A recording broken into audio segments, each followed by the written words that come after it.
11 जुलैची लागवड होती. साधारणतः 2 महिने कंप्लीट होत आलेत. आज 6 सप्टेंबर आहे.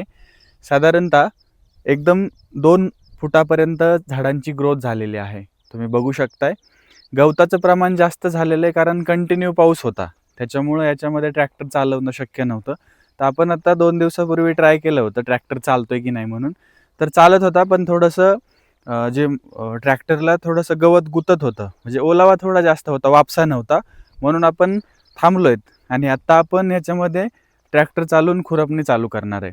तर तुम्ही बघू शकताय एकदम छानरित्या झाडांची ग्रोथ झालेली आहे. एकदम व्यवस्थित 1-2 फुटापर्यंत झाडांची ग्रोथ आहे. एकदम प्रॉपर ग्रोथ आहे. कुठल्याच प्रकारची अडचण नाही आलेली. तुम्ही बघू शकता आधीच्या व्हिडिओमध्ये तुम्हाला दाखवलं होतं. पाणी साठलं होतं. पूर्णतः निम्मा प्लॉट जो आहे तो पाण्यामध्ये होता.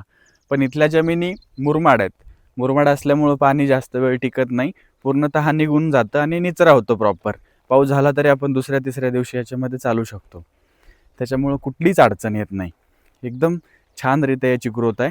आणि आत्ता साधारणतः छाटणीला आलेला आहे. शेंडा छाटणीला आपला प्लॉट आलेला आहे. तर तुम्हाला शेंडा छाटणीचे पण व्हिडिओ येणार आहेत. आपण याच्यामध्ये ट्रॅक्टर चालवून खुरपणी करून एकदम प्रॉपर आपला प्लॉट सेट करणार आहेत. कंटिन्यूज हे व्हिडिओ तुम्हाला येत राहणार आहेत. बघत राहा कंटिन्यू. तुम्ही जर या पेजवरती नवीन असाल तर पेजला फॉलो करायला विसरू नका. धन्यवाद.